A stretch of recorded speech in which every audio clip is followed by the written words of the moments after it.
আমাকে জেলের ভয় দেখাইও না। আমার খালাতো ভাইয়ের ফুফাতো শ্বশুর, শালার জেল দারোগা, আমাকে জেলে ভয় দেখাইও না। এরকম লোক আছে না? জানিস আমার অমুকের অমুক এর বড় অভিযান, আরে সেটা করে বলুন। আপনার বড়রা এই দেশের প্রধানমন্ত্রীর সাথে যদি সম্পর্ক থাকে, আজকে যে কথাটা না ব্যক্ত করে পারছি না, আমাদের বাংলার তিনবার যিনি প্রধানমন্ত্রী ছিলেন,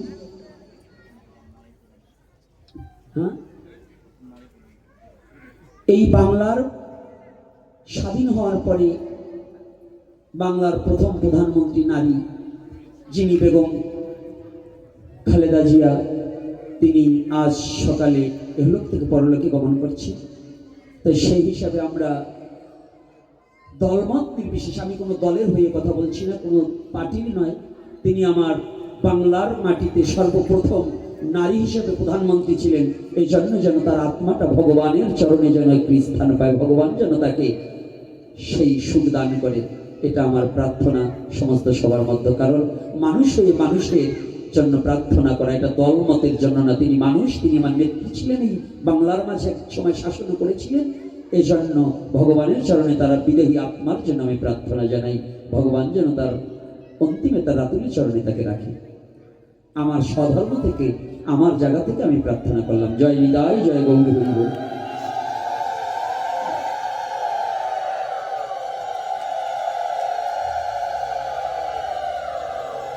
আজকে কোটি যদি কোনো রাজনীতিবিদের সাথে আপনার সম্পর্ক থাকে, আছে, বড় ডাক্তার আপনার ছেলে, আচ্ছা বলুন তো, অন্যায়ভাবে কোটি কোটি টাকা ব্যাংকে জমা করেছেন, ব্যাংক ব্যালেন্স করেছেন, ভগবান না করুক, গৃহে বসে খেতে বসেছেন, ভালো একেবারে রান্না ঠান্না, খুব বাবুর্চি, ভালো বাবুর্চি দিয়ে রান্না ঠান্না করেছেন, কিন্তু খাওয়া অর্ধেক হয়েছে, স্টপ করেছেন, খাওয়া অর্ধেক হয়েছে, স্টপ করেছেন। কত ভূমিদস্যু আছে, তার জমি 3.5 হাত পাবো কিনা, কিন্তু তিনি বিঘা বিঘা জমি, পরের জমি সন্ত্রাসীগুলি করে বন্দুক ঠেকিয়ে জমি আত্মসাৎ করে নিয়েছে। এরকম আছে না? আছে কিনা? কিন্তু একটিবার কি ওই বাবা ভেবে দেখেছে, ওই লোকটা কি ভেবে দেখেছে যে যদি কোনো ব্যক্তি এত কিছু করার পরে ঘরে বসে, সনাতন ধর্মের কথাই বলছি, ঘরে বসে আপনি একটু স্টক করেছেন, আপনাকে আপনার সন্তান তাড়াতাড়ি সারা বাংলাদেশের শ্রেষ্ঠ হসপিটালে নিয়ে ভর্তি করেছে। আচ্ছা বলুন তো বাবা, ভগবান না করুন আপনি 3 ঘন্টা পরে চিকিৎসাধীন অবস্থায় আপনার প্রাণপাখি চিরতরে হৃদয়ে নিয়ে চলে গেল।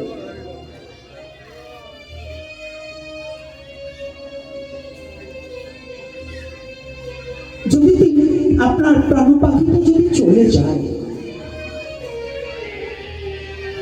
5 ঘন্টায় আগে আপনার জমিদারি, ঘর আমার, বাড়ি আমার, গাড়ি আমার, ব্যাংক ব্যালেন্স আমার, ধন ঐশ্বর্য সমস্ত কিছু আমার, লকারে আমার কয়েক কিলো স্বর্ণ আছে। আচ্ছা আপনাদের কাছে আমার প্রশ্ন, যে অ্যাম্বুলেন্সে করে, যে দরজা দিয়ে আপনাকে কোলে করে বের করেছিল, যে এত কষ্ট করে অন্যায় অবিচার করেও যে বাড়িটা তৈরি করেছিল, ওই হসপিটালে দেহ রাখার পরে আপনাকে কি ওই ঘরে আর ঢুকতে দেবে বাবা? আচ্ছা নিজের বিবেকের কাছে একটিবার প্রশ্ন করুন তো, মানব জাতি যদি নিজের বিবেকের কাছে প্রশ্ন করত,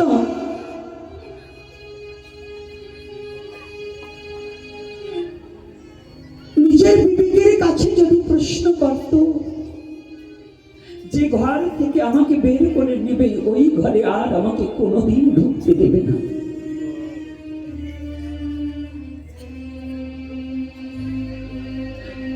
যে প্রিয়সী ছাড়া একটা রাত অন্য বিছানায় ঘুমাতে ছাড়াতে পারিনি, সেই প্রিয় শিশু শেষের দিনে গোবর ছড়াবি আমাকে চিরতরে বিদয় করে দেবে।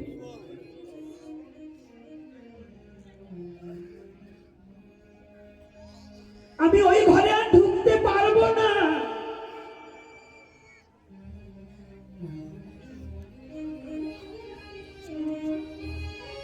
তাহলে কি মানুষের এত মারামারি, এত হানাহানি, পরকে ঠকানো, অধর্মকে গ্রহণ করা এটা হতো বাবা?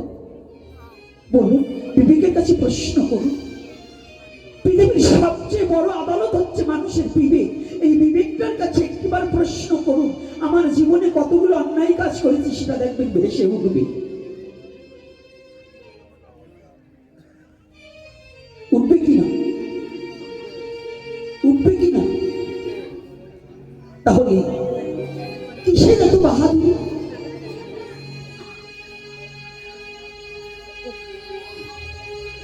যে দেহটা একবার ঘর থেকে বের করলে আর ঘরে ঢুকাবে, এই ঘরটা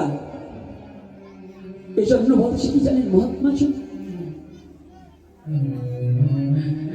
আমি কত যত্নে এ ঘর সাজাই, ও আমি ঘর বাড়ি সাজাই, এই ঘরে একদিন তোমার পূজা আমি আসন পাতি নাই,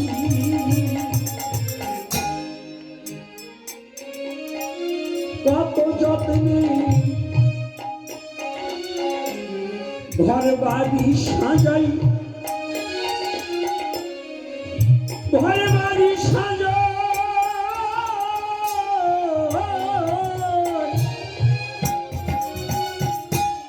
এই ঘরে আগে দিন তোমার পূজা আমি আসন পাতি নাই, আমি কত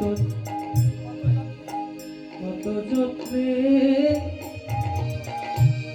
ঘরে বাড়ি সাজা,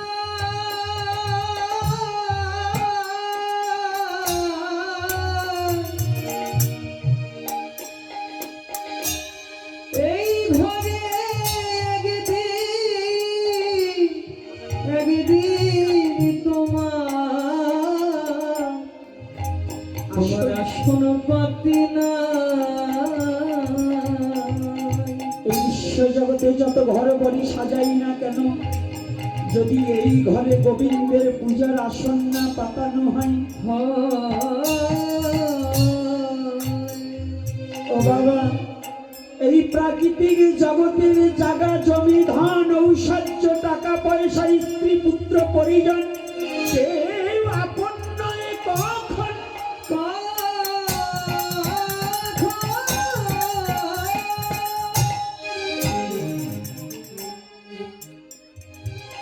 বিশ্ব জগতে কেউ কারো নয়।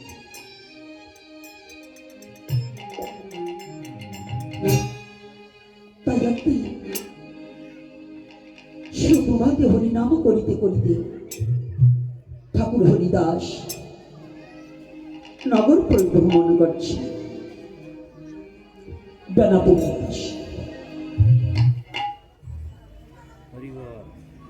ভোরবেলায় নগর কীর্তন করছে। নগর কীর্তন করিতে করিতে যখন গ্রামে গিয়েছে, তো হরিনাম তো সবার ভালো লাগে না? ভালো লাগে বাবা? হ্যাঁ, এই হরিনামই অমৃত, হরিনামই বিষ, যে যেমন ব্যক্তি তারে বুঝে শুনে দিস। হরিনাম অমৃত কার কাছে? ভক্তের কাছে। আর অভক্তের কাছে রাধে রাধে, বলো না গো রাধে। এই জন্য সবাইকে বলাতেও হবে, শুনতেও হবে, বলাতেও হবে, বলতেও হবে, তাই তো? বলাতেও হবে, বলতে হবে। এখন সুপ্রভাতে কীর্তন করছে,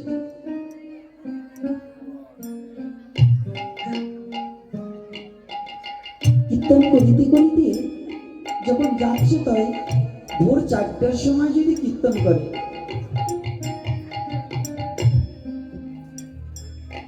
বলুন নাম করছে।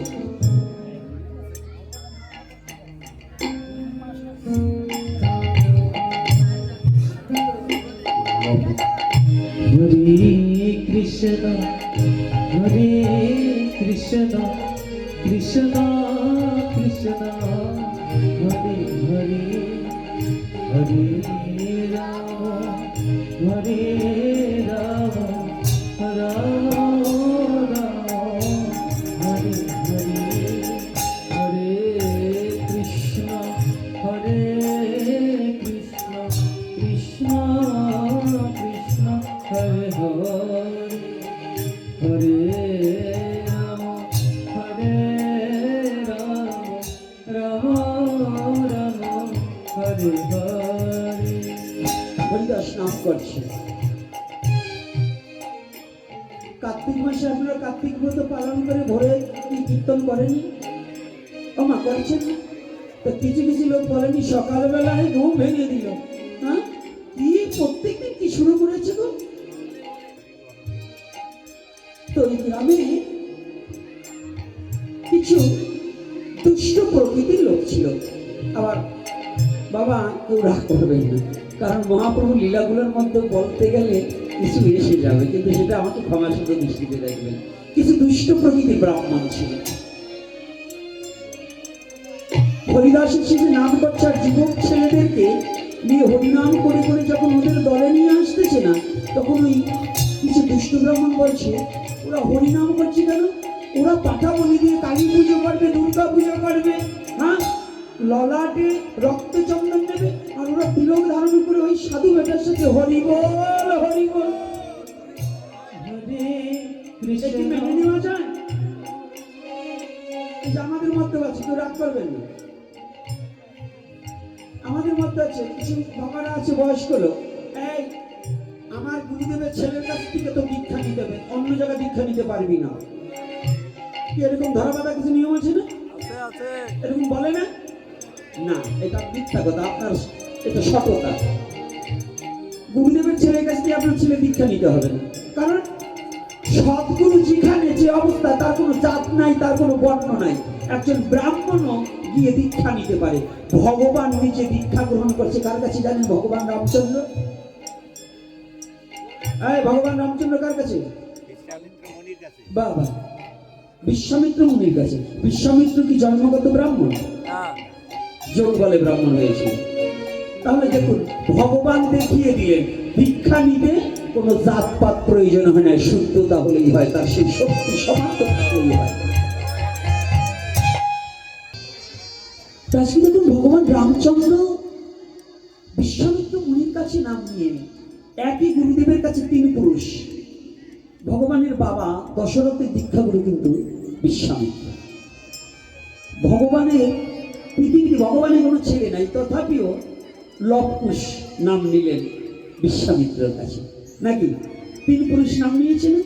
যদি বৈষ্ণবাচার্য হয়, গুরুর কোনো বাবা মা 14 পুরুষ এক জায়গায় দীক্ষা নেওয়া যায়, এতে কোনো সমস্যা হয় না। এরকম প্রশ্ন আছে কিনা যে একই গুরুদেবের কাছে সবাই দীক্ষা নিতে পারি কিনা? হ্যাঁ, একেবারে। এই যে ছেলেটা দেখছেন না, ওর দাদু দিদিমা আমার শিষ্য, ওর মামা মামি আমার শিষ্য, ওর মা বাবা আমার শিষ্য, ওরা ভাই বোনেরা আমার শিষ্য, ওর ভাইগুলো পর্যন্ত আমার শিষ্য। কয় পুরুষ এসে দেখেন,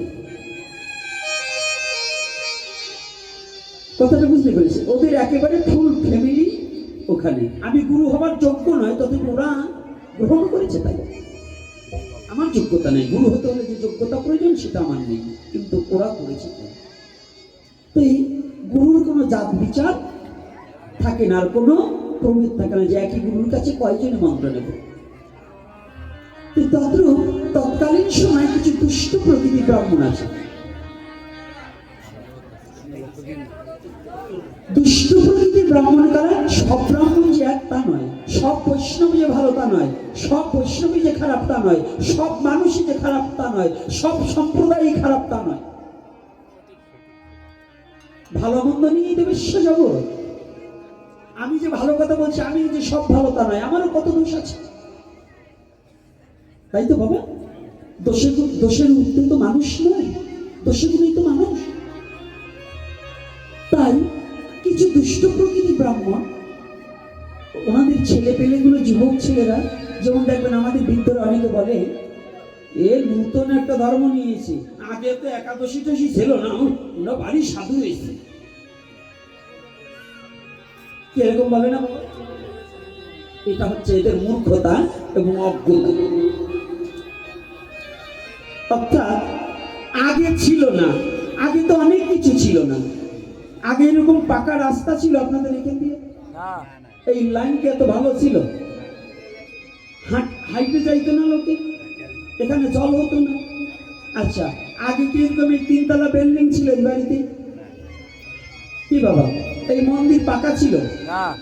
আচ্ছা, তাহলে আগের দিন যদি টানেন, তাহলে এই মন্দির পাকা করবেন কেন, ঘর পাকা করবেন কেন? ওই সোনের ঘরে থাকবেন, গাড়িতে চড়তে পারবেন না। আগে তো গাড়ি ছিল না, গাড়ি তো ইংরেজরা দান করেছে নাকি? বাঙালিদের গাড়ি ছিল? তাহলে আগের দিন তো অনেক কিছু ছিল না। এই যে প্যান্ট পরছেন, এই প্যান্টও তো পরা যাবে না। আগের দিন অনেক কিছু ছিল না। শীতের চাদর গায়ে দিয়েছেন, এটাও গায়ে দেবেন না। রাধে রাধে। আমাদের যারা বলি আগের দিনটা এই ছিল, এখন ছিল না, তাহলে যুগ ধর্ম প্রবর্তন। চারিদিকে ভগবানকে একজন না চার রূপে আসছে, একজনই ভগবান, কিন্তু রূপ কয়টা? এক রূপে তার আসেনি। তাহলে যুগও 4টা। তাহলে যুগ যদি পরিবর্তন হয়, যুগ ধর্ম প্রবর্তনম, যুগের সাথে যে যুগে যে ধর্ম প্রচার হয়েছে সেই ধর্মবিহীন অন্য ধর্ম প্রচার করা বৈধতা নয়। যখন যে রাজা আসে যে রাজ্যে, ওই রাজার আইন মেনে নিতে হয় নাকি বাবা? যতই লাফালাফি করি, যে রাজ্যে যে রাজা আছে তার সেই আইন মেনে নিতে হবে। এই যুগের মধ্যে, এই কলির যুগের যুগনায়ককে শ্রীকৃষ্ণ চৈতন্য মহাপ্রভু। তাহলে মহাপ্রভুর আইনটা আমাদের মেনে নেওয়া একান্ত বাধ্য। আগের দিনের সমাজে আমাদের একটু গোড়ামি ছিল সনাতন ধর্মে। সেই গোড়ামিটা কি?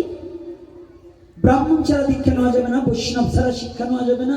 ওই অমুক বৈষ্ণব না, দীক্ষা শিক্ষা দুইটা জেনেছে সে বৈষ্ণব হয়ে গেছে, আর গুলো অবৈষ্ণব হয়ে পড়ে রয়েছে, কি এরকম না? আচ্ছা, দীক্ষার শিক্ষা নিলেই কি বৈষ্ণব হওয়া যায়? তত্ত্বরসামৃত জ্ঞানমঞ্জুরিতে বৈষ্ণবের সংজ্ঞা দিলে কি? ডোর কপির বহির্বাস শিখা, কণ্ঠে মালা ধারণ এবং হরি কথা, এই 5 লক্ষণ বৈষ্ণব নাকি? 5টা লক্ষণ থাকতে হবে। তাহলে কি? ডোর কপিং থাকতে হবে, বহির্বাস থাকতে হবে, শিখা থাকতে হবে, মালা তিলক থাকতে হবে, আর মুখে সদা হরি নাম থাকতে হবে। বলো না গো রাধে রাধে। আচ্ছা বলুন তো, দীক্ষা নিয়েছি, শিক্ষা নিয়েছি, নিরামিষ বুঝি হয়েছি, কিন্তু পুষ্যাপ করে জল ব্যবহার করি না, রাস্তাঘাটে পুষ্যাপ করি, কাঁচা খুলি না। আচ্ছা বলুন তো, আপনি বৈষ্ণব সভায় যাই কি করবেন? কারণ কুকুরের স্বভাব আর আমার স্বভাব তো একই রয়ে গেল। কুকুরে পুষ্যাপ করে জল ব্যবহার করে না, আমি দীক্ষা শিক্ষা নিচ্ছি, সন্ন্যাস নিচ্ছি, আমি পুষ্যাপ করে জল ব্যবহার করি না। তাহলে আমার এখনো পশুবৃত্ত দুর্বৃত হয়নি, তাহলে আমি বৈষ্ণব কি করে হই? রাগ করছেন নাকি বাবা? বলা যাবে না? যাবে না? এই আলোচনা করা যাবে কি যাবে না? আমার কাছে জানতে চেয়েছে আজকে সকালে দুপুরে যে বাবা বৈষ্ণবের আচরণ সম্বন্ধে একটু জানাবে। যে ব্যক্তি প্রকৃত বৈষ্ণব, সে ভগবানকে নিবেদন না করে কোনো কিছু জল থেকে গ্রহণ করতে পারে। আমি গ্রহণ তো নিয়ে আসছি, যদি দেখাতে না পারি মাথা চেঁচে আলকাতটা মেখে দেবেন, পুরাণের কথা বলবো। আর যদি পুরাণে লিখেছে কি ব্যাসদেব, আমার সাথে ঝগড়া না করে আপনার ঝগড়া করতে হয়, মামলা করতে হয়, মারামারি করতে হয়, ব্যাসদেবের সাথে করবেন, আমার সাথে কিছু নয়। আপনিও যেমন আমিও তেমন, আমি আর আপনার চেয়ে নগণ্য, আপনারা জ্ঞানী, আমি মূর্খ। কিন্তু পুরাণ যাহা বলছে এটা তো মানতে হবে। কি পুরাণ মানেন কি না মানেন না? কারা কারা মানেন তারা হাত তুলুন। আচ্ছা, এইবার শ্রীকৃষ্ণ চৈতন্য মহাপ্রভুকে আর পুরাণকে যারা না মানেন তারা হাত তুলে। কি আপনি মানেন না? হ্যাঁ, আচ্ছা পণ্ডিত কেছে সব পুরাণ মানি না। আমি সব পুরাণের কথা বলছি না। ছয়খানা সাত্বিক, ছয়খানা রাজসিক, ছয়খানা তামসিক। সাত্বিক কয়খানা মানেন কিনা? স্কন্দ পুরাণ মানেন কিনা? পদ্ম পুরাণ মানেন কিনা? এইটা যদি না মানেন তাহলে তো আপনার সাথে পণ্ডিতের সাথে আমার বাঁধবে। ওইরকম পণ্ডিত ভিজেই দেবো এই এই শীতের ভিতর বাইন্দে ভিজে। যদি স্কন্দ পুরাণ যে পণ্ডিত মানে না, ওর মতো পণ্ডিত আমি মানি না। ওটা হলো চোখ। তো এখন আপনারা কিন্তু সবাই ভগবানকেও মানছেন, মহাপ্রভুকে মানছেন, পুরাণকেও মানেন নাকি? ব্যাসদেবকে মানেন কিনা? ব্যাসদেবকে জানেন তো? উনি কিন্তু শুধু একজন মুনি নয়, চতুর্বিংশ অবতারের একজন অবতার, সাক্ষাৎ ভগবান। তার কথা যে অমান্য করে, এই ব্যাসদেবের কথা যেটা অমান্য করবার চায়, আমি বকাবকি আজকে দেবো না। আজকে ভালো হয়ে গেছে, আজকে কিচ্ছু বলবো না, আজকে ভালো হয়ে গেছে। তাহলে বলুন, এই স্কন্দ পুরাণে যদি কারো দেখার ইচ্ছা হয় সকাল 9টার সময় আসবেন। যদি আমার সাথে কোনো এই যে কথাটা বলবো, এই কথার উপরে যদি কেউ চ্যালেঞ্জ করতে চান, আমি বসতে রাজি। কবে, কোন দিন লিখিতভাবে হবে। যদি আমি ভুল বলে থাকি, আমি যদি ভুল বলি, তাহলে আমার মাথা চিতে আলকাতরা মেখে দেবেন। আর যদি আপনি এই শাস্ত্র না মানে, তাহলে এইটা যদি আমি প্রমাণ দেখাতে বলি, তাহলে আপনার মাথা চিতে আলকাতরা মাখিয়ে দেবো। কি বাবা, দুটোর একটা মানতে হবে না? মানতে হবে কিনা? তো যদি মানতে হয়, বললেন যে বস্তু ভগবান বিষ্ণু নামে নিবেদন করা হয়নি, যে অন্ন ভগবান বিষ্ণুকে নিবেদন করা হয়নি। বিষ্ণু মানে কৃষ্ণ। স্বয়ংে কার্য নাই ভূভারহরণ, কৃষ্ণ দেহে বিষ্ণু করে অসুর সংহারণ। একেলা ঈশ্বর কৃষ্ণ, আর সব ভিত্ত, যারে জয়সে করায় নিত্য, সে তৈসে করে নিত্য। ভগবান অনেকে হতে পারে, কিন্তু ঈশ্বর সবাই হতে পারে না। ঈশ্বর একেলা ঈশ্বর কৃষ্ণ, আর সব ভিত্ত। যে কথাগুলো বলছি একেবারে ভালো করে শাস্ত্রের বাইরে বলছি নাকি বলুন। তাহলে একেলা ঈশ্বর কৃষ্ণ, আর সব ভিত্ত, যারে জয়সে করায় নিত্য, সে তৈসে করে নিত্য। ওই কৃষ্ণ নামে নিবেদন ব্যতীত এবং বিশ্ব নামে নিবেদন ব্যতীত যে অন্ন গ্রহণ করা হয়, সে অন্ন কুকুর মাংস সদৃশ।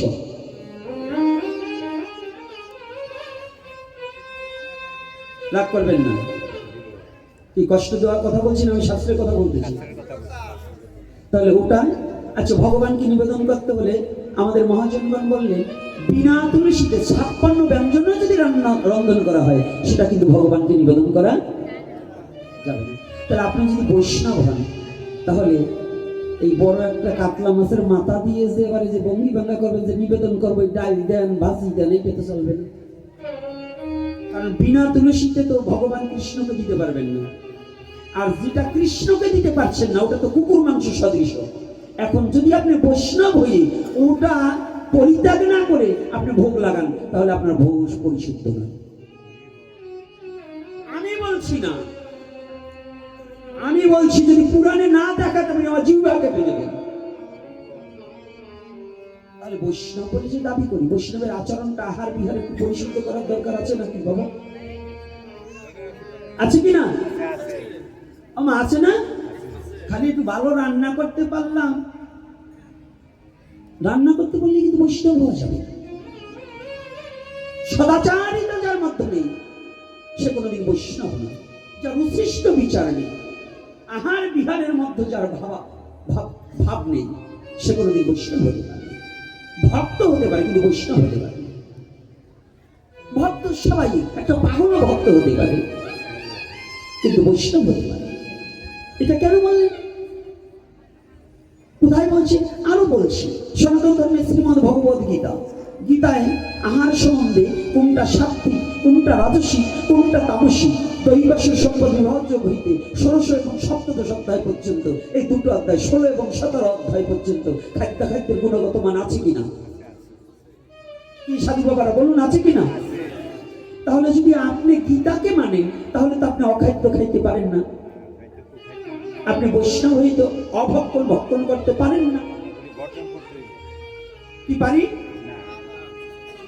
একজন শুদ্ধ ব্রাহ্মণ যিনি তিনি অখাদ্য গ্রহণ করে নারায়ণ শিলায় জল দান করাও তার বৈধতা নেই। একজন ব্রাহ্মণের পিছনে শিখা থাকতে হবে, শিখা বন্ধনে বিহীন নারায়ণ শিলায় জল দান করা সে অসুর। রাগ করবে না, এটা কষ্ট। আজকাল আমাদের সমাজ থেকে সব হারিয়ে যাচ্ছে। বৈষ্ণবের তিলক নিতে লজ্জা পায়। বৈষ্ণব তিলক পড়তে ৫ই আগস্টের পরে অনেক বৈষ্ণব ধুতি খুলে এখন প্যান্ট পরা দিচ্ছে। ও মনে হয় মরবে না। আর আমার কথা হচ্ছে না, এই যে চলছি, আমার তো কোনো মুসলমান বাবা, কোনো অন্য কেউ আজ পর্যন্ত বলেনি যে আপনার মালা খুলেন, আপনার ধুতি খুলেন। এই পর্যন্ত বাংলাদেশে কোনো কেউ বলেনি। তাহলে আমি খুলবো কেন? কেউ কোনো মুসলমান বাবা তো আমাকে বলেনি। আজকে নগদে আপনাদের এই গ্রামে ঢুকছে, এই গ্রামের মেম্বার বলতেছে, বাবা আপনার প্রবচন মানে আপনার উন্নত যেভাবে বলে যে আপনার এই আলোচনা আমি প্রত্যেক প্রায় দিনই শুনি, আমি শেয়ার করি, আমি কমেন্ট করি। তা আমি তো এটা চালাই না, চালায় ছেলে পেলে, আমি তো আর বুঝি না। সে বাবা নিজে বাধ্যতামূলক বললেন। তাহলে বলুন, আমাকে বলতেছে যে আপনার এইগুলো আমি শেয়ার করে জানাই দেই, আরো আমার খুব ভালো লাগে আপনি যে সংস্কারমূলক কথা বলেন। তাহলে বলুন, তিনি একজন মুসলমান ঘরে জন্ম, তাহলে তিনি তো আমাকে বললো না আপনি এই গ্রামে আসছেন, কথাবার্তা ঠিক মতো বললেন, তিলক পড়তে পারবেন না, তিনি বললেন না। কিন্তু সমস্যা কি জানি, এই যাইতে বাই দিয়ে সমস্যা। ওরা মরার আগেই ভূত হয়ে যায়, শীতে গিয়ে পড়ে, আগেই ভয় পেয়ে শীতে গিয়ে পড়ে। এই কি করা যাবে না, তিলক নেওয়া যাবে না, মালা নেওয়া যাবে না। কেন, কে বলছে আপনাকে মালা নেওয়ার নিষেধ করছে? কে? এই বাংলার বুকে সে যার যে ধর্মে জন্মগ্রহণ করছে তার কাছে তার ধর্ম শ্রেষ্ঠ। আমার কাছে আমার ধর্ম শ্রেষ্ঠ। অন্য ধর্মকে আমি শ্রদ্ধা করি, আমার ধর্মকে আমি প্রাণ দিয়ে ভালোবাসি। তাহলে সমস্যা কোথায় জানেন?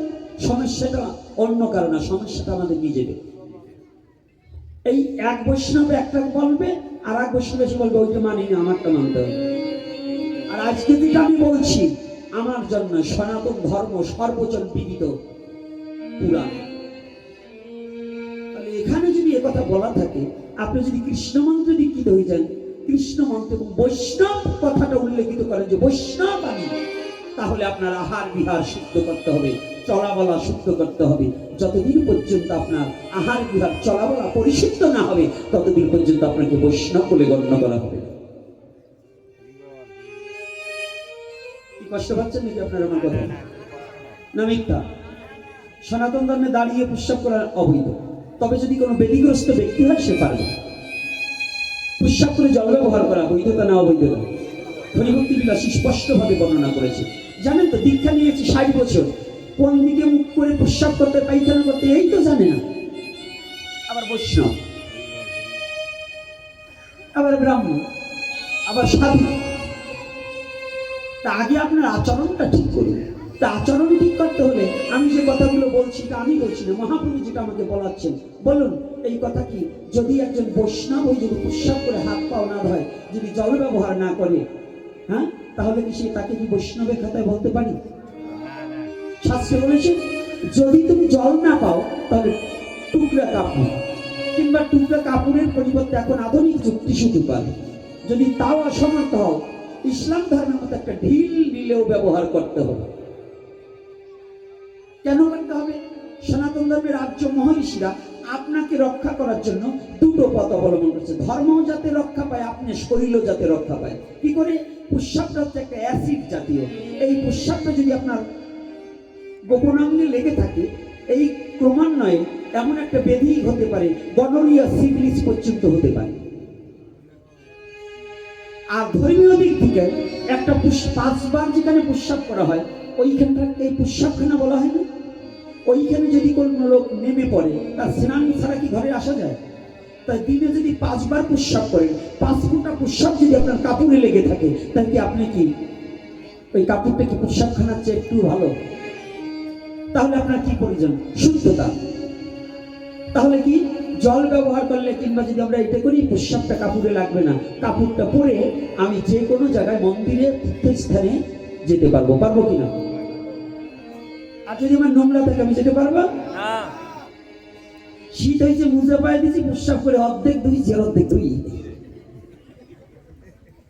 কিন্তু এটা চলবে না। বৈষ্ণব সমাজ এটা চাই না। আজকে দেখুন, আজকে কয়টা বাজাবো তা জানি না, কারণ বাপ ভালো না, পণ্ডিতরা বলে আত্মা গইও না, যা আছে আছে নাকি। আলোচনা করবো না থাক, আর একদিন করবানি। হ্যাঁ, এই যে প্রশ্ন আছে এর উত্তর দেবো না আলোচনা করতেই হবে, উত্তরও দিবেন। তাই বাপ শ্রেণীকে আমি না বলিয়ে যাবো। দেখলাম আপনাদের লোক আছে কেমন। এমনি ভাবে হরিদাস যখন নাম করিতে ছিল, হঠাৎ করে দুষ্ট ব্রাহ্মণের গা জ্বলিয়া গেল।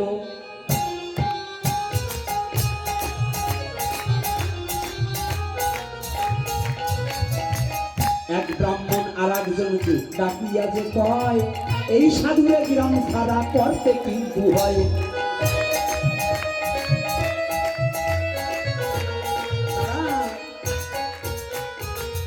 সনাতন ধর্মের একটা দোষ আছে কি জানেন? একজনকে আগতে ছেলে 13 জন পিছনে টাকি ধরে। একটা ছেলে যদি গলায় মালা নেয়, ওরে কি বলে রে, বলে না বাবা বলুন। একটা নূতন বৌমা যদি গলায় একটা মালা পরে একটু তিলক করে, সাধুই গেছে, কি এরকম বলে না? শয়তান যদি জীবনে না দেখতে চান, তাহলে শয়তান যদি দেখার ইচ্ছে থাকে, বুঝবেন যারা কৃষ্ণ নিন্দাকারী, মালা তিলক নিন্দাকারী, ভগবানের নাম নিন্দাকারী, সাধুগুরু বৈষ্ণবের নিন্দাকারী, এই করে হলো একেবারে প্রত্যক্ষ টাটকা শয়তান।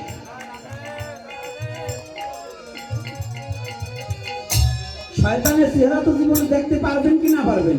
যেগুলো কৃষ্ণ নিন্দা করে, মালা তিলকের নিন্দা করে, সাধু নিন্দা করে, বুঝবেন যে এই করে টাটকা শয়তান, নির্ভেজাল শয়তান। বলেন তো, দুধে তবু জল ভেজাল দেওয়া যায়, কোনটা নির্ভেজাল আছে? মানে ডুপ্লিকেট ছাড়া একটা জিনিস আছে, বলেন তো কি পারবেন? সত্যি কথার মধ্যে মিথ্যা ঢুকায়, কিন্তু মিথ্যার ভিতর কি ঢুকাবে? সবচেয়ে দেখবে নির্ভেজাল একটা কথা হইল মিথ্যা কথা। যারা মিথ্যা কথা বলে না, ওই করে একেবারে নির্ভেজাল টাটকা শয়তান। ফায়দা আছে, আজকে ছাড়বো না নে। কি বাবা, জুইত আছে না? ফায়দা আছে, রস আছে। আমার বাবা গতকালই বলছে, বাবা কিছু জানবার চাই। ঠিক শুনুন, আপনাদের মতো ব্যক্তি আছে বিদয়ী, কিছু জানতে যেতে হবে, আর রাগ করলে হবে না। কথাটা তো আমি যখন বলি, এই কথাটা তো আমার জন্য বলি না, আপনাকে ঠকাবার জন্য বলি না, আমার জাতিটাকে একটু চেতন করবার জন্য বলি। যদি একটু বকা দেই, আমার জাতিকে জাগাবার জন্য বকাটা দিচ্ছি, আমার জন্য নয়। আপনার কাছে থেকে আমি 2 বিঘে জমি নেওয়ার জন্য বলছি না, আমি বলছি এই বকাটা দিলেও যদি আমার যুব সমাজ, আমার সনাতনী জাতি যদি জেগে উঠে, সেদিন আমার জীবন সার্থক হবে। এই জন্যই বলছি, আমার আপনার বাড়ি এসে আত্মীয় পাতাবার আসিনি, কিন্তু আমার জাতি জাগবে, যে কথার মধ্য দিয়ে লক্ষ লক্ষ যুব সমাজ জেগে উঠবে, সঠিক সনাতনকে বুঝতে পারবে, সঠিক সনাতনকে জানতে পারবে। এর জন্য একটু বকাবাজি করি, অন্য কিছু কারণে নয়, যশমানের জন্য না। আমি বকলে আমারও খারাপ লাগে, কিন্তু তথাপি বকা দিই। কারণ ঘুমানোটারে যখন এই শীতের দিনে যেটা ছেলে সহজে উঠতেছে না, তখন কম্বল দিলে টান মারতে হয়, মারে না? এই বকাটা মানে কম্বল দিকে টান দিচ্ছি, আর কতকাল ঘুমাবি? এইবার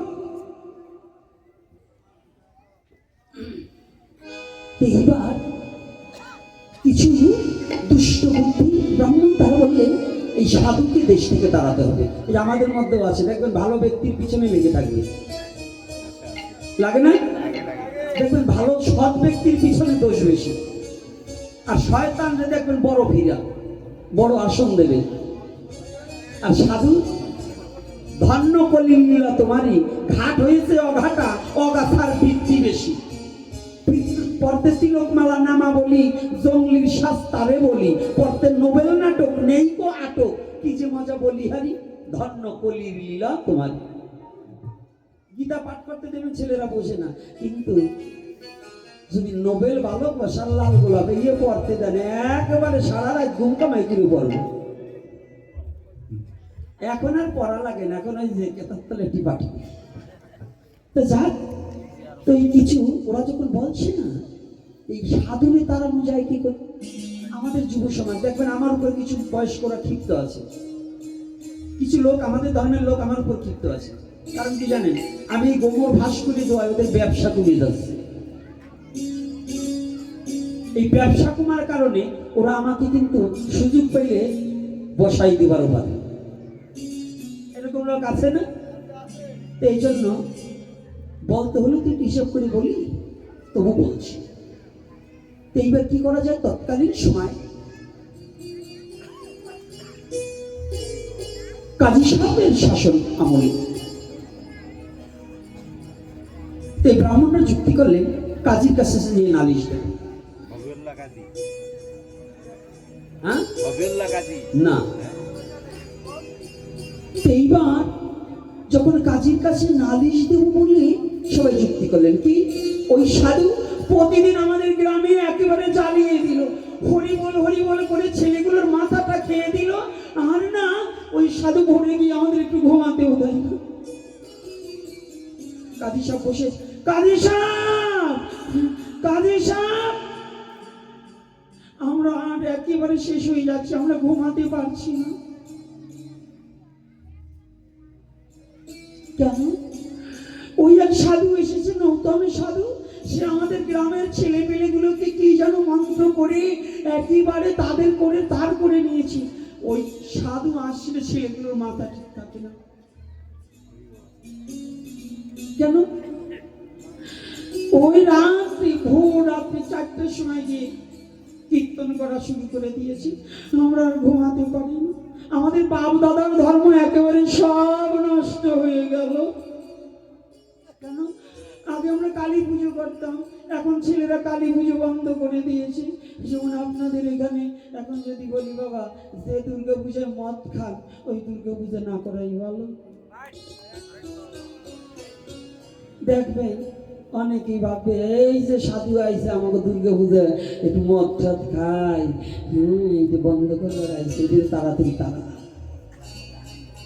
বছরে একবার আনন্দ নাকি, এরকম পার্টি আছে না? আরে হারামজাদা, তুমি আজ মদ খেলছো না, তোমার বাচ্চা দেখছে, তোমার বাচ্চাটারও শেষ করছো, ধর্মের জায়গায় অধর্ম লাগাচ্ছ, তোমার বংশ পর্যন্ত বিনাশ হয়ে যাবে যদি ধর্মকে অধর্ম করে প্রচার করো। বিন্দু বিন্দু বালুকণা জমাতে জমাতে যেমন বিশাল একটা চর গজায়, একদিনের পাপে বংশ নাশ হয় না, পাপ জমাতে জমাতে একদিন পাপের পাহাড় গড়লে বংশটাই বিনাশ হয়ে যায়। বলো না গো রাধে রাধে। এজন্য পূজা উপলক্ষে মদ খাওয়া অবৈধ। সনাতন ধর্মে মদ কিন্তু নিষাদ্রব্য, গ্রহণযোগ্য নয়। যদি বলেন, যদি কোনো কেউ বলেন দুর্গা পূজায় মদ লাগে, কালী পূজায় মদ লাগে, মিথ্যা কথা। মদ কি জানে? কাংস পাত্রে নারকেলের জল আর আদার রস দিয়ে মন্থন করা, সেইটা দিয়ে দেবীকে স্নান করা। ওই বোতলের কারণ মত না, ওই লেখে দিল উনিও এক বোতল খাইলো, আবার একটু ছিটাইয়া দিল, ওই প্রসাদ খাওয়া অনুসার। কি কষ্ট হচ্ছে? রাগ হচ্ছেন আপনারা? না, আপনারা যারা এই কাজ করতেই পারেন না। আর ওই শয়তান, টাটকা শয়তান যদি দুই এটা থাকে বলে যে আমি যে এই যে দুর্গা পূজায় মদ খাইয়ে জানলো কেমনি। আবার দেখছি কয়েকদিন মেয়েরাও খেয়ে নাচে। তাহলে কোথায় নিয়েছেন ধর্মটাকে জানেন? করবেন মায়ের পুজো, মাতাল হচ্ছেন। আচ্ছা বলুন তো, আপনার মার সামনে আপনি মদ খাই এতটুকু প্যান্ট পরে নাচতে পারবেন তো? হ্যাঁ, ওই পশুর দলে পায়। কারণ যে জগৎজননী মায়ের মূর্তি করা হয়েছে তার সামনে যে পশুর দলে মদ খেয়ে শর্ট প্যান্ট করে ডান্স করতে পারে, ও তো মানুষের মধ্যেই গণ্য না, তো পশু। ওই পশুর জন্য সব সম্ভব। রাগ পাচ্ছেন বলো?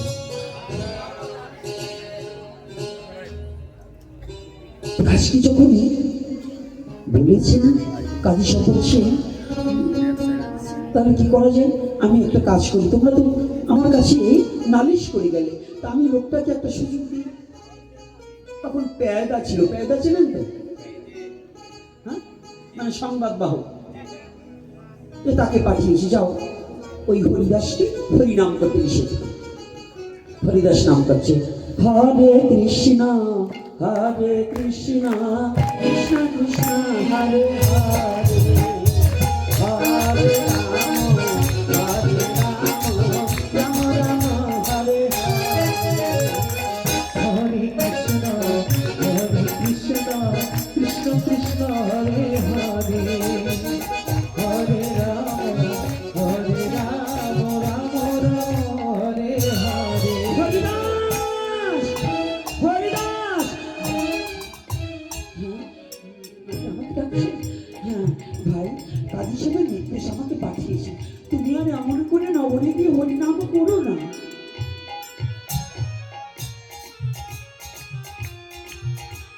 কাজী সাহেবের নির্দেশ? হ্যাঁ, তুমি আর হরিনাম করো না, তোমার বিরুদ্ধে কাজী সাহেবের দরবারে নালিশ দিয়েছে, তুমি আর হরিনামটা করো না।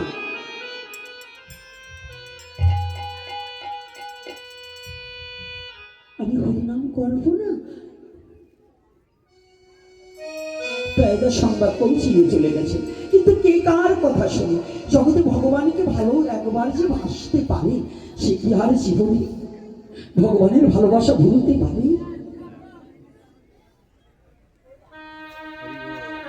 জীবনের তলে যদি কেউ একবার ভগবানকে ভালোবাসার মতো বাসতে পারে, কত যুগী তার যোগ ভুলে গেলেন, কত কুলবতী তার কুল ভুলে গেলেন।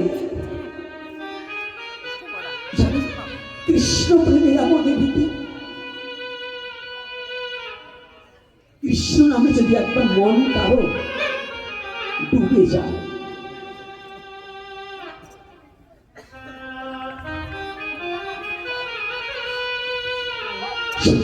সব ভুলে যায়, পৃথিবীর সব ভুলে যায়। নবদ্বীপের গায়ে তৎকালীন সময় দয়াল নিতাই চাঁদ নাম করিতে করিতে যাচ্ছে, মধুমাখা হরি নাম করিতে করিতে দয়াল নিতাই চাঁদ হেঁটে যাচ্ছে, কিন্তু এক মা সবজি বানাচ্ছে বসে বসে ধারালো বটিতে, কোলের মধ্যে ছেলেকে রেখে দুধ দিচ্ছে। কিন্তু যখন দয়াল নিতাই চাঁদের বদন হইতে মধুমাখা হরিনাম ওই মায়ের কর্ণকুহরে প্রবেশ করেছে, মা পৃথিবীর সব ভুলে গেছে, কিচ্ছু মনে নেই।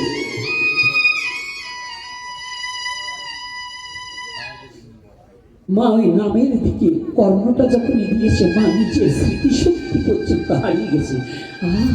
এই নাম কে করছে, ওঠার শক্তি পর্যন্ত নেই। ওই সবজি বানাতে বানাতে কখন যে নিজের কোলের ছেলে ধরে বটিতে পোষ দিয়ে দুঃখণ্ডিত করে ফেলছে।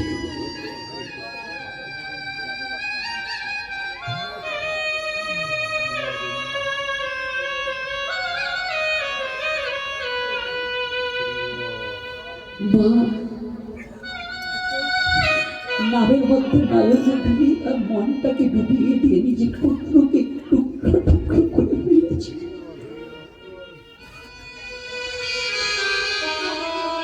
স্বামী যাদব আচার্য দৌড়ে এসে দেখতে পায় রান্নাঘর থেকে রুধির ধারা বয়ে চলছে। আমরা নিরামিষ বুঝি, ওখানে রক্ত কেন? ছুটে গিয়ে দেখতে পায় দুই চোখের জলে মা ভাসছে, আর ওই কাটা মুন্ডটা দূরে রয়েছে, ছেলের দেহটা টুকরো টুকরো করে ফেলেছে। বলছে তুই বলছে ডাইনি, ওরে রাক্ষসী, তুই আমার পুত্রটাকে টুকরো টুকরো করে ফেললি। একই মায়ের কাজ, একই মা হয়ে পারে?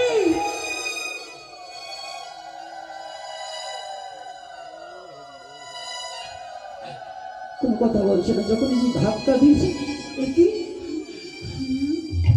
আমি কোথায়? দাদা বলছি ওরে, ওরে রাক্ষসিনী তাকিয়ে দেয়।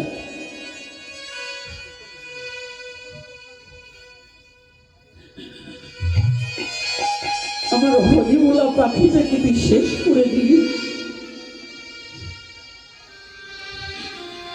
আর আমাকে বাবা বলে ডাকবে না, তোকে আর কোনোদিন মা বলে ডাকবে না। তুই নিজে হাতে পুত্রটাকে হত্যা করে দিলি। যাও, যাদব বাচ্চা একটু কাঁদছি আর গড়াগড়ি যাচ্ছি। এটা বলি আমি কখন করেছি? এই তো একটু আগে। না না ঠাকুর, আমি করিনি, এটা করেছে তোমার দয়াল নিতাই চাঁদ, ওর নামে করেছে, আমি করিনি।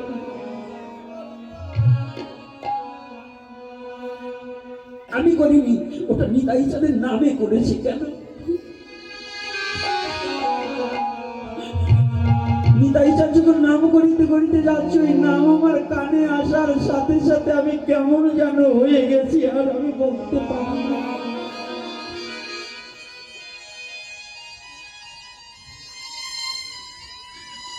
ওই নাম যখন আমার হৃদয় মাঝে প্রবেশ করেছে, নামে যে আমাকে পৃথিবীর সব ভুলিয়ে দিয়েছে।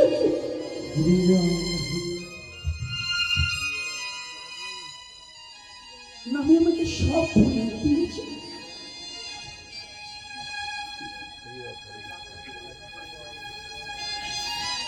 যাচ্ছে দাদা বলছে বন্ধ করে তোমার ওই নাম।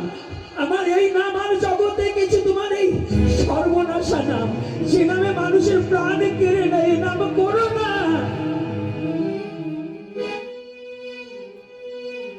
যে নামে মানুষের প্রাণ কেড়ে নেয়, এই নাম করো না, তুমি করো না।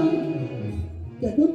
নামে প্রাণ কেড়ে নেয়, নামে তো প্রাণ দান করে। তুমি বলছো প্রভু, তুমি একটিবার চলো, গিয়ে দেখবি। যাতে বাচ্চা চুপে নিয়ে এসেছে নিতাই চাঁদকে। নিতাই চাঁদ এসে দেখতে পায় টুকটা টুকটা করে নিজের মস্তকটা।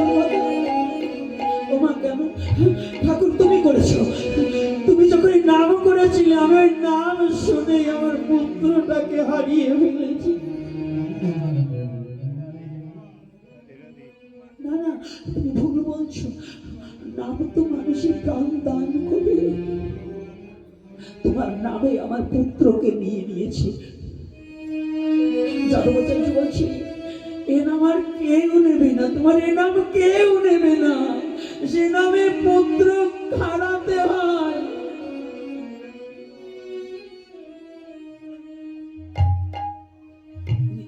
নিত্যানন্দ প্রভু বলেন, মা কি বলছি, কি বলছি? নামে প্রাণ নেয় নেয় না।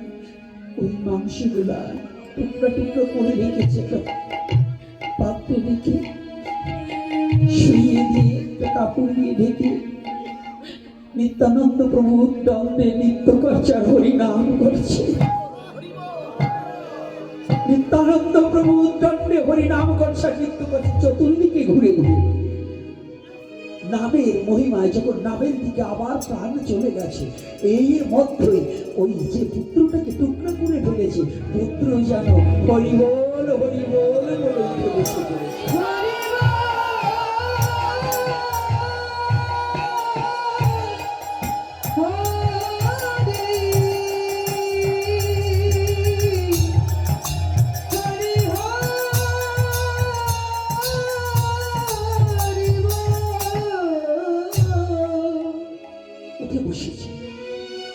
নিত্যানন্দ প্রভু বললেন, ওর নাম আজ হতে কৃপা যাচ্ছে, ওর নাম আজ হতে নামের কৃপায় যখন ও বেঁচে উঠল, ওর নাম আজ হতে কৃপাচার্য। নামকে যদি একবার ভালোবাসা যায় না, শত বাধা আসলে নামকে তো পরিত্যাগ করা যায় না। ভগবানের নামকে তো ভক্ত কোনোদিন ভুলে যেতে পারে না। যারা নামকে ভালোবাসতে পারে তারা কোনোদিন নামকে ভুলে যেতে পারে।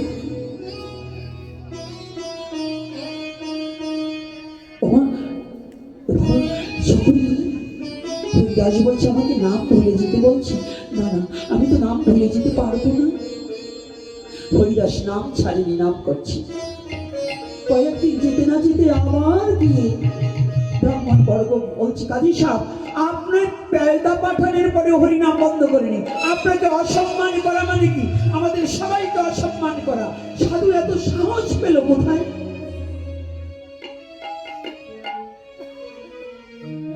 কাজী সাহেব একটু রাগ হয়েছে, আমি বলার পরও নাম বন্ধ না। কে আসিস? হরিদাসকে নিয়ে আয় আমার কাছে। কেন হরিনাম বন্ধ করে? নিয়ে এসেছি। কাজী সাহেব আমাকে ডেকেছে। হ্যাঁ হরিদাস তোমাকে ডেকেছি। তোমাকে পেয়দা পাঠানোর পরে হরিনাম বন্ধ করুন কেন? কেন করুন? কাজী সাহেব নাম যদি বন্ধ করার হতো তবে তো আপনার নির্দেশে সেদিন আমি নাম বন্ধ করে দিতাম। আপনাকে আমার ডাকতে হতো না। আমি তো নাম ছাড়তে পারবো না। নামকে আমি পরিধান করতে পারবো না। কেন পারবে না? কাজী সাহেব আমি যতবার বিবেকের কাছে প্রশ্ন করেছি যে কাজী সাহেব যে নাম বন্ধ করতে বলছে, হে বিবেক তুমি নাম করা বন্ধ করে দাও। আমার বিবেক আমাকে প্রশ্ন করেছে, ওরে মূর্খ হরিদাস, যে কাজীর কথায় কি হরিনাম বন্ধ করতে চাস? যেদিন তোর ভব নদীর খেওয়া ঘাটে একা একা গিয়ে দাঁড়াতে হবে, সেদিন কি ওই কাজী সাহেব তোর সঙ্গে যাবে? সেদিন সাথের সাথে একমাত্র বদলাই হরিনাম হবে।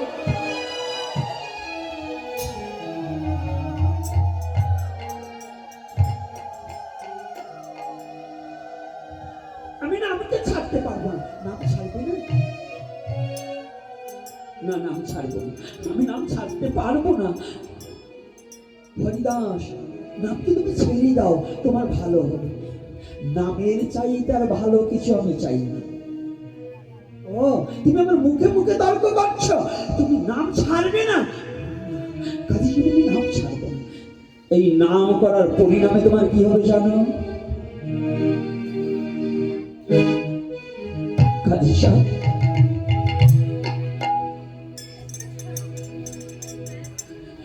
এই হরিনাম করলে পরিণামের কথা জানা যায়। যদি হরিনামে পরিণামের কথা জানা যায় তাহলে আর কোনোদিন আমি নাম ছাড়ব না। হরিনামে যদি পরিণামের কথা আমি জানতে পারি তাহলে হরিনাম ছাড়ব কেন?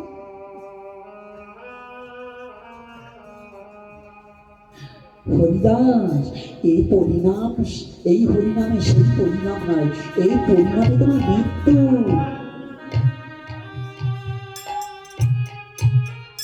মৃত্যু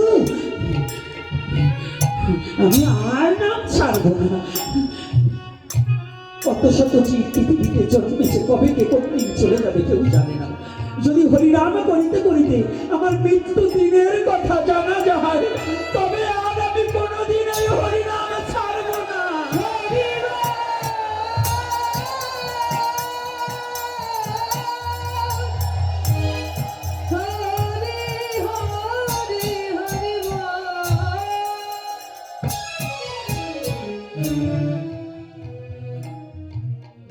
আমি নাম কোনোদিন ছাড়বো না। কাজী কত বড় ভাবছে, হরিদাস নাম ছাড়বে না? না নাম ছাড়বে। এই মৃত্যু স্বাভাবিক মৃত্যু নয়, অস্বাভাবিক মৃত্যু দেব।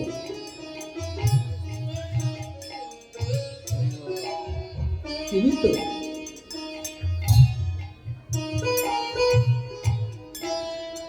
তোমাকে স্বাভাবিক মৃত্যু দেবো না, অস্বাভাবিক মৃত্যু যন্ত্রণা দিয়ে দেবো তোমাকে। যন্ত্রণা দিয়ে দেবো। কি যন্ত্রণা? একে একে বাজারের ব্যত্রাঘাত, এক একটা বাজারে যাবে, ওই বাজারে যত লোক আছে তত লোক তোমাকে ব্যত্রাঘাত দিয়ে মেটাবে।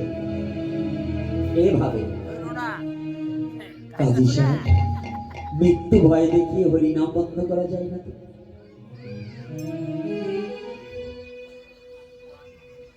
যে বদলে হরিনাম করছে, হয়তো জিহ্বাটা কেটে দিলে জিহ্বায় আর হরিনাম হবে না। কর্ণ দিয়ে হরিনাম শ্রবণ করছি, কর্ণে তপ্ত তৈল তপ্ত সীসা ঢেলে দিলে হয়তো হরিনাম শুনতে পাবো না। যে নয়নে হরির চরণ দর্শন করেছি, নয়নটা অন্ধ করে দিতে পারে, কিন্তু যার হৃদয়ের মাঝে হরি নাম হবে, সেই নাম বদ্ধ করবেন কি দিয়ে? ভক্তের হৃদয় থেকে তো কোনোদিন হরিনাম বদ্ধ করা যায় না।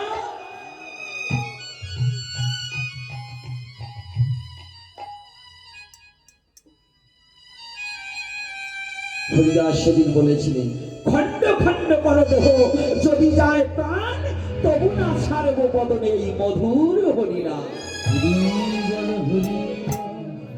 আমাকে খণ্ড খণ্ড করে দাও, যদি প্রাণ যাবে তথাপি হরি নাম ছাড়ব না, হরি নামকে ছাড়ব না। তাহলে আজকে বলুন তো, হরি নাম যদি আমরা না ছাড়ি, আর আমরা ভয়ে ধুতি খুলে প্যান্ট পরি, তিলক মালা পরিত্যাগ করি ভয়ে, আমার শাস্ত্র কি বললেন, আমাদের আচার্যগণ কি বললেন, আর আমরা করছি কি বাবা? তাহলে কি আমরা শাস্ত্র মানছি? হ্যাঁ, আমরা ধর্ম মানছি কি বাবা? ধর্ম মানছি কি?